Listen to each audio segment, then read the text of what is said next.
Toca, si no recuerdo, síndrome nefrótico. ¿Ya? ¿Quiénes son los expositores? Campo Verde, Barba y Mora. Listo. Hablemos de síndrome nefrótico, vamos. Todo suyo el escenario, mis estimados doctores.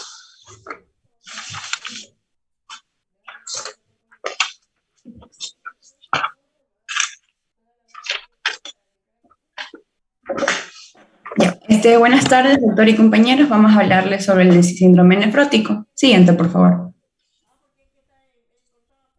Entonces tenemos que el síndrome nefrótico es la consecuencia clínica del aumento de la permeabilidad de la pared del capilar glomerular, que se va a traducir en proteinuria masiva y también en hipoalbuminemia.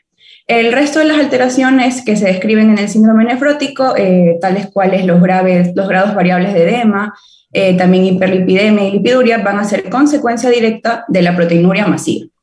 Se considera proteinuria en intervalos nefróticos, es decir, que es capaz de producir el síndrome nefrótico si es superior a 3.5 gramos en 24 horas sobre 1.73 metros cuadrados en adultos o 40 miligramos por hora por metro cuadrado en niños.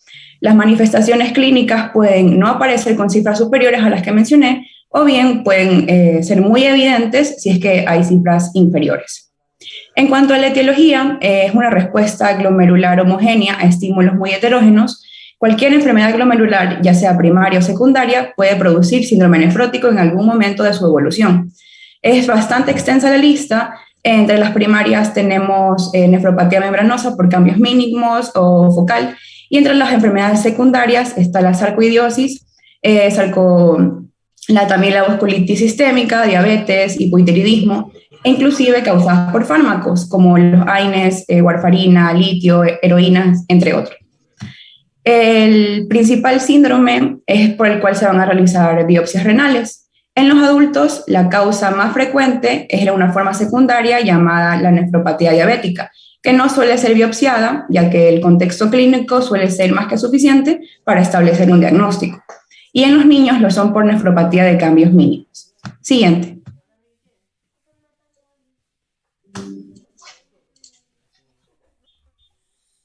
La fisiopatología, el fenómeno fisiopatológico central del síndrome nefrótico va a radicar en el aumento de la permeabilidad glomerular y la consiguiente pérdida de proteínas en la orina, es decir, la proteinuria. La pared glomerular se encuentra compuesta por tres componentes: el endotelio fenestrado, la membrana basal y los pedicelos de los podocitos. Estos tres van a constituir una membrana, una barrera por tamaño y por carga eléctrica al paso de proteínas que son de tamaño superior a los 70 kilodaltons. En el síndrome nefrótico, la proteinuria puede producirse por un trastorno electroquímico, en donde se va a perder la electronegatividad de la barrera, o también por una alteración estructural de la membrana que va a condicionar un aumento de tamaño de los poros. Los cambios en las proteínas, conocidos como disfunción podocitaria, son los que constituyen un componente fundamental en la etiopatogenia del síndrome nefrótico y también tiene mucho que ver con la progresión de la esclerosis glomerular. Dicha disfunción podocitaria es una depresión podocitaria, función de los pedicelos de los podocitos y rotura de las membranas delgadas. Esto aquí puede ocurrir por 4 mecanismos. El primero, por un daño directo, ya sea por toxinas sistémicas o que se generan localmente, infecciones, fármacos, entre otros. También se puede producir por trastornos congénitos, alteraciones en las proteínas estructurales o alteraciones en la estructura de la membrana basal. Siguiente. En cuanto a las consecuencias del síndrome nefrótico, primero vamos a tener a la hipoalbuminemia. La albúmina es la proteína plasmática más abundante y va a representar de un 70 al 90% de la proteinuria que se detecta en el síndrome nefrótico. La hipoalbuminemia se refiere a la albúmina inferior a 3 gramos por decilitro y aparece cuando la proteinuria y el catabolismo renal de la albúmina filtrada superan la capacidad de la síntesis hepática. Esta gravedad va a depender mayormente de la magnitud de la proteinuria, pero también de otros factores como la edad, el estado nutricional y el tipo de lesión renal que tenga el paciente. Se va a constatar también un descenso de la inmunoglobulina sérica, sobre todo de la inmunoglobulina G, mientras que las otras se suelen mantener en valores normales. Esta pérdida renal de las proteínas va a favorecer la aparición de trastornos nutricionales, también de trastornos inmunitarios y situaciones de hipercoagulabilidad, las cuales van a empeorar el pronóstico del síndrome nefrótico. Siguiente. Ya, otra consecuencia va a ser el edema, el cual es el signo clínico más llamativo y suele ser el motivo por el cual los pacientes acuden a la consulta. Es un edema blando, con fobia, y se acumula en zonas de declive, como los pies y el sacro, y también en regiones con presión tisular pequeña, como la región preorbitaria. Mientras que el edema progresa, pueden aparecer ascitis, derrame pleural, edema genital e inclusive anasarca. La etiología no está clara, pero en ellos van a intervenir mecanismos hidrostáticos por disminución de la presión oncótica y también mecanismos glomerulares. Van a existir dos teorías de su etiología, que como se puede ver en el gráfico. Primero tenemos la teoría clásica o de hipovolemia, en donde se menciona que la retención renal de agua y también de sodio es consecuencia de la disminución de la presión oncótica, y la cual resulta por la hipoalbuminemia. Y la otra teoría es la de expansión de volumen o de hipervolemia, en donde se produciría un daño intrínseco de la nefrona, lo cual va a conducir a un aumento primario de la reabsorción tubular de sodio, independiente de la situación hemodinámica. Así se induce una expansión de volumen, lo cual favorecería a la aparición de los edemas. Ya, a continuación mi compañera con las siguientes consecuencias. Continuando con las consecuencias del síndrome nefrótico, tenemos a la hiperlipidemia. Pues la hiperlipidemia es una consecuencia de la hipoproteinemia, ya que a su vez esta hipoproteinemia va a estimular al hígado a producir más proteínas, en este caso las proteínas que transportan grasa, los lípidos. Entonces, los lípidos es el resultado de este incremento de la síntesis. Se va a reflejar una hipercolesterolemia, que es una anomalía lipídica que es muy frecuente en estos pacientes con síndrome nefrótico, que mayormente es mayor a 400 miligramos por decilitro, lo normal es menos de 200. También va a aparecer una hipertrigliceridemia, que es menos frecuente, y va a aparecer cuando la albúmina sérica va a disminuir entre 1 y 2 gramos por decilitro. También va a haber aumento de las lipoproteínas de baja densidad y por ende va a haber la disminución de las lipoproteínas de alta densidad. La hiperlipidemia también va a estar acompañada de lipidiuria, ya que, como la compañera explicó, va a haber un aumento de permeabilidad, por lo que va a haber, sobre todo específicamente el podocito va a perder esa negatividad, por lo cual las proteínas, van a haber muchas pérdidas de proteínas en la orina. Ya en el caso, mi compañera habló de la albúmina, otras proteínas también son las lipoproteínas. Entonces, en el análisis de orina, en el sedimento, se va a encontrar los cilindros grasos o cuerpos ovales grasos. Y tiene mucho significado en el síndrome nefrótico, ya que va a incrementar la mortalidad cardiovascular y también va a estar asociado a otros factores de riesgo como hipertensión arterial, insuficiencia renal, la hipercoagulabilidad en estos trastornos. Y la dislipidemia pues va a ser un conjunto de enfermedades asintomáticas que tienen en común estas concentraciones anormales de lípidos en sangre. Siguiente. La trombosis junto a los fenómenos tromboembólicos son las complicaciones más graves de este síndrome. En los niños es mucho más grave, afecta en la mitad de los casos al árbol arterial. El síndrome nefrótico congénito se va a asociar mucho más a los fenómenos tromboembólicos, y en el adulto va a predominar la trombosis venosa en venas profundas de los miembros inferiores, que el riesgo se va a relacionar con un coeficiente de proteína albúmina sérica, y la trombosis arterial predomina en las arterias pulmonar, en la arteria femoral, donde se asocia a los factores de riesgo arterioscleróticos como la edad, el sexo, diabetes, el consumo de tabaco y también la disminución del filtrado glomerular. Siguiente. Ya, en la trombosis de la vena renal, su incidencia, tanto unilateral como bilateral, es mucho más frecuente en el síndrome nefrótico adulto, mayormente en la nefropatía membranosa. También existen otras nefropatías que tienen un mayor riesgo, como la glomerulonefritis mesangiocapilar, la nefritis por lupus eritematoso sistémico, y también nefropatías con un menor riesgo de producir trombosis de la vena renal, como la nefropatía diabética, glomerulonefritis esclerosantes y focal, las nefropatías por cambio mímico y amiloidosis, haciendo un hincapié de las causas del síndrome nefrótico. Tenemos que tener en cuenta que la causa principal del síndrome nefrótico va a ser la nefropatía diabética. En el caso de una causa primaria, en niños mayormente va a ser una nefropatía por cambios mínimos, y en adultos es la nefropatía membranosa. En cuanto a su clínica, hay la clínica aguda, que es rara, se manifiesta en un 10% de estos pacientes, y es sintomática en un paciente hipovolémico que manifiesta un dolor lumbar intenso, sea unilateral o bilateral.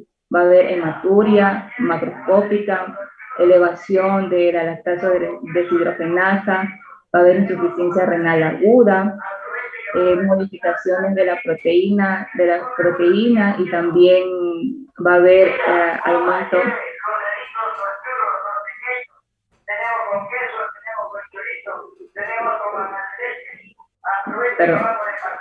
Va a haber aumento del tamaño renal, y en la clínica más frecuente, que es la crónica, su curso es muy insidioso y asintomático, y tanto la función y el tamaño renal no se va a modificar. Hay que tener en cuenta que esto se debe a la pérdida de la antitrombina 3, por lo que la pérdida de la antitrombina 3 va a producir trombosis. Ya el paciente con síndrome nefrótico se vuelve trombofílico. Y el diagnóstico, pues el diagnóstico de estos pacientes con esta trombosis también puede aparecer ante una aparición de embolia pulmonar, o también edema de miembros inferiores. Existen otros exámenes de diagnóstico, como el eco, urotag o también la resonancia, pero son inespecíficos. Existe un procedimiento que es muy específico, que es la cabografía con venografías renales selectivas, pero este procedimiento está reservado para ciertos pacientes que tengan un deterioro muy rápido, inexplicable de la función renal, un dolor agudo en la fosa lumbar, hematuria macroscópica, dolor pleurítico, y también síntomas sugerentes a una tromboembolia pulmonar. Siguiente. En hipertensión, tanto como las enfermedades glomerulares, la proteinuria, siempre van a estar asociadas y son un factor de riesgo independiente para la progresión de la insuficiencia renal. En el caso de la hipertensión arterial, esta patología va a acelerar la progresión de la enfermedad renal, por lo cual el control de esta enfermedad de base es muy importante y es un pilar muy fundamental para el tratamiento de pacientes con síndrome nefrótico.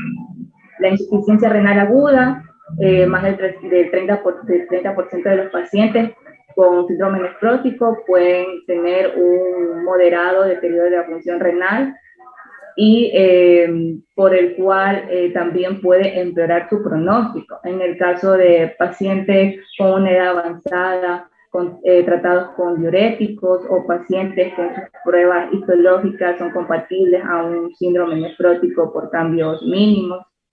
Siguiente.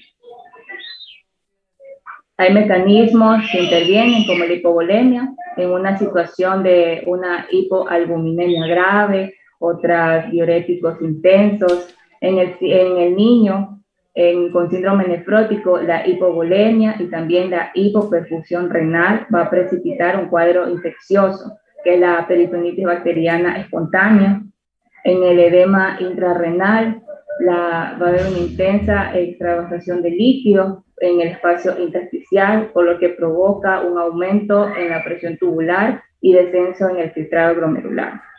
También la administración de IECA o ARA2 en aquellos pacientes con hipovolemia o se haya instaurado un tratamiento diurético intenso. Y también los AINES. Otras causas, la trombosis bilateral de la vena renal, la proliferación extracapilar, que es una lesión glomerular sobreañadida, las nefritis intersticial inmunológicas precipitadas por fármacos que son utilizados para el tratamiento del síndrome nefrótico, como los diuréticos. Siguiente.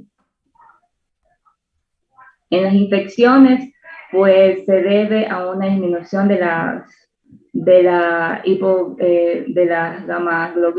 globinas, de la inmunoglobulina, sobre todo de la inmunoglobulina G, el cual va a incrementar un incremento de las infecciones, también porque hay una disminución del factor de complemento, conociendo que si existe una disminución del factor de complemento, lo que va a haber es una disminución de la primera línea de defensa, que es la inmunidad innata, y que está mediada también por el factor de complemento. Entonces, al haber un incremento va a haber un aumento de infecciones. Tenemos en el caso de las peritonitis bacteriana espontánea, que es una infección muy grave y también es asociada a niños por el Streptococcus pneumoniae. También la celulitis, que es una lesión típica en paciente edematoso, a partir de una lesión cutánea por Streptococcus beta hemolítico o por los gram negativos, Staphylococcus aureus. En la vitamina D tenemos que en la orina se va a perder la proteína fijadora de la vitamina D, pero solo en la minoría de estos pacientes van a tener una hipocalemia verdadera.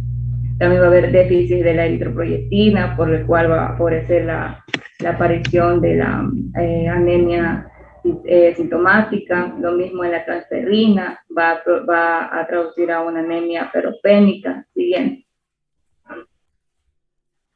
Ya, y por último, en el metabolismo endócrino, pues va a haber pérdidas de globinas fijadoras de las hormonas tiroides y de T4. También va a haber una disminución de la conversión periférica de T3, T4, pero clínicamente estos pacientes van a ser eutiroides, van a conservar tanto sus niveles séricos de TSH y T4 libres. Y otras hormonas como la 17-hidroxicorticosteroide va a estar disminuida porque va a haber una pérdida de las globinas transportadoras de corticoides, pero no se va a traducir como un hipocortisolismo primario. Y por último, va a haber también alteraciones tubulares proximales, en el caso del síndrome de Fanconi, conocido como un síndrome de fuga, ya que este síndrome elimina cantidades excesivas de iones como glucosa, fosfato, potasio, calcio, aminoácidos, que se va a traducir a una glucosuria, fosfaturia, hipercalciuria, ¿no? Y se va a manifestar con una acidosis tubular proximal, raquitismo, es frecuente en la infancia, hipocalemia, hipocalcemia, poliuria, etc. Siguiente. Gracias. Ok, en cuanto a la evaluación clínica inicial, primero se deberá encontrar la causa del síndrome nefrótico para iniciar un tratamiento específico. Aquí, en esa evaluación clínica inicial, se va a evaluar la gravedad y las repercusiones del síndrome.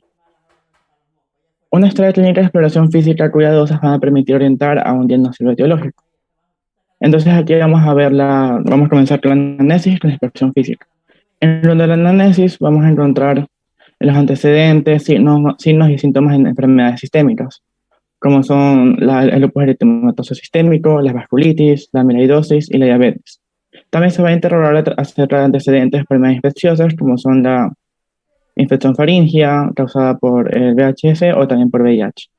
En cuanto a la exploración física, vamos a buscar signos de enfermedad sistémica, también situación hemodinámica, como es la presión arterial, el ortostatismo, la frecuencia cardíaca y la ingurgitación yugular. También inspeccionaremos acerca de intensidad de edemas, peso y diuresis frecuentes. La siguiente, por favor. En una de las pruebas que vamos a solicitar, estas deberán adecuarse al contexto clínico del paciente. No va a ser necesario buscar una neoplasia en todo adulto a través de pruebas costosas y molestas, sino que estas se van a reservar a aquellos pacientes con sospechas tras una anamnesis y una exploración rigurosa. En cuanto a pruebas que se van a tomar, va a ser, tenemos que hacer el estudio de sangre ocultanesis, que va a ser tomada en pacientes mayores de 50 años, también la mamografía en mujeres mayores de 40 años y el antígeno prostático en pacientes mayores a 50 años. También otros van a ser la velocidad de sedimentación, que vamos a encontrar que va a estar elevada en más de 2/3 de los pacientes.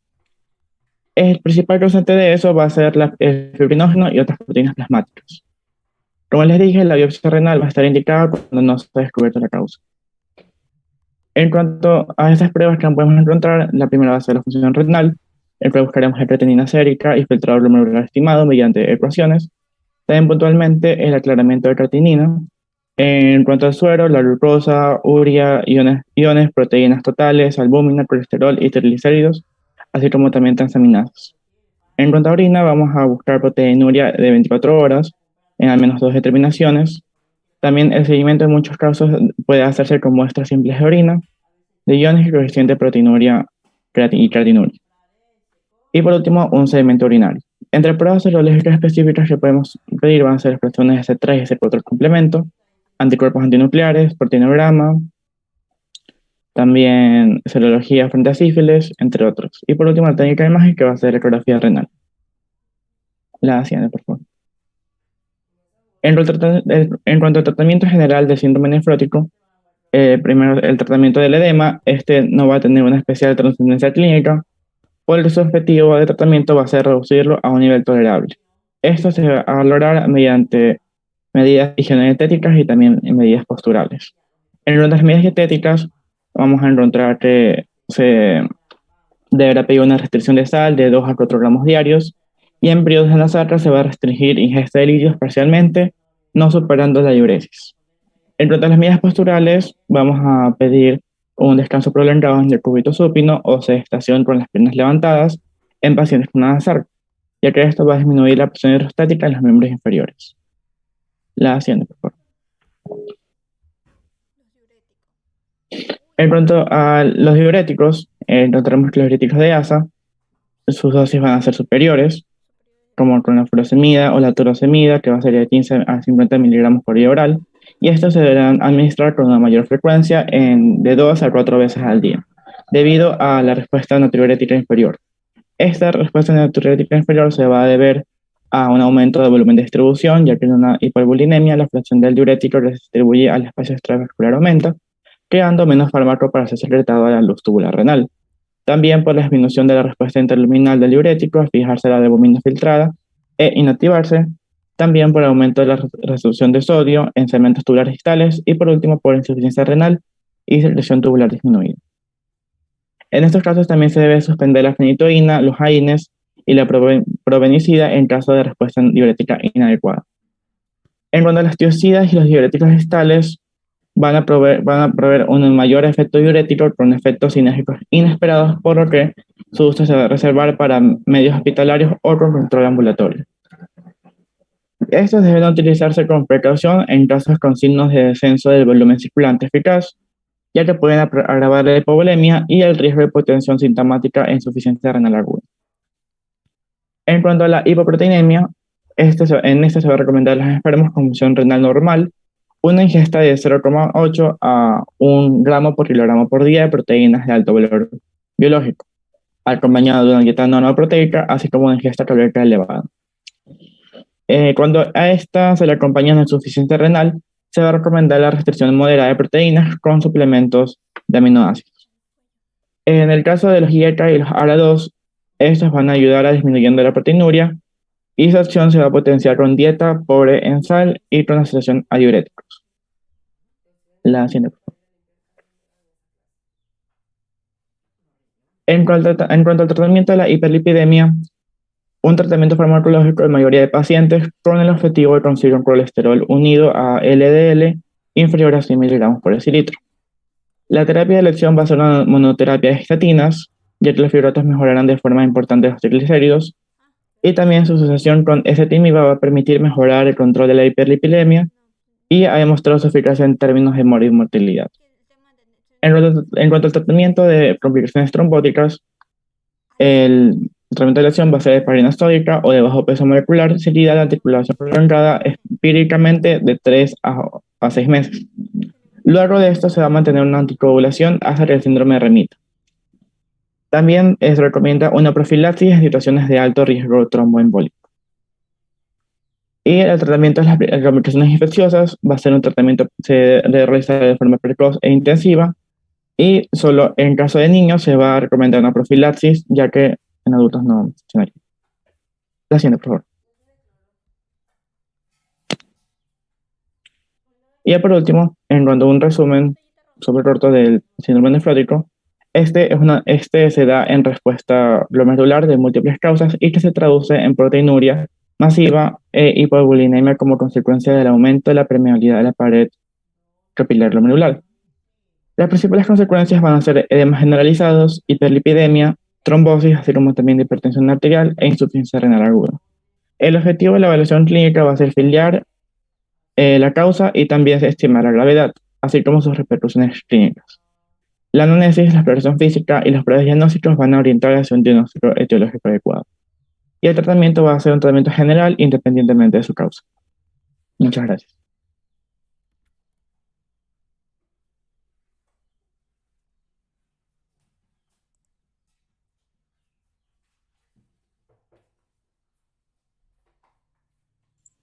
Perdón. A ver, si yo les pregunto, ¿entendieron la exposición de los chicos? Porque se supone que tienen que haber venido leyendo. ¿Ya? Está bien, muy bien la exposición. Faltaron ciertas cositas que cuando yo hablo de síndrome nefrótico tengo que hablar muchas veces de los rangos proteinúricos. ¿Cuál es la proteína? Cuando yo defino que es un rango proteico, cuando defino que es una proteinuria masiva, cuando defino que es una proteinuria de tipo no glomerular, para poder diferenciarlo. Pero está bien, está muy bien. Está muy bien. ¿Ya? Vamos a reforzarlo con algo por ahí. A mí siempre me gusta reforzarlo y siempre estoy, como es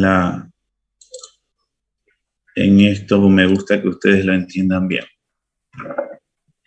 Y tomando la diapositiva de una compañera. A ver, esto vamos a hacerlo bien didáctico, porque si yo hablo de síndrome estoy hablando de algo general, ¿verdad? Yo no estoy hablando de una patología específica, estoy hablando de un síndrome, estoy hablando de algo general con múltiples signos, síntomas, alteraciones patológicas en los laboratorios, o sea, estoy englobando todo. Y por ende el síndrome nefrótico y el síndrome nefrítico, ¿ya?, son uno de los síndromes más específicos para englobar a un montón de patologías, dentro de las cuales vemos lo que son las glomerulopatías y las afecciones de tipo renales aisladas. Para hablar así de esta entidad renal, tenemos que hablar de la característica de esto.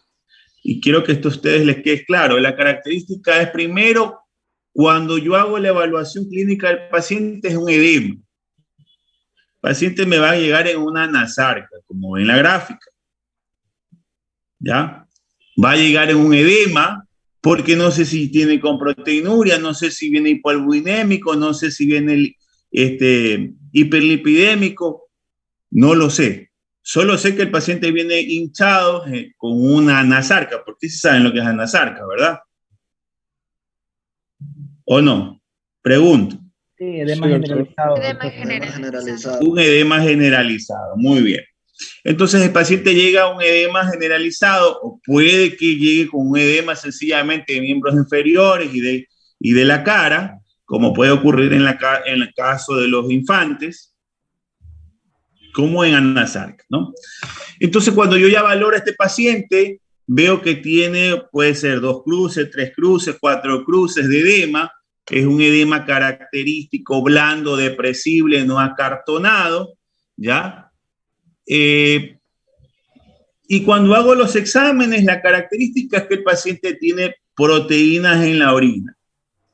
Te dice como cuando uno no tiene la más mínima idea de dónde está parado, uno pide un examen de orina y el laboratorio te dice más de 100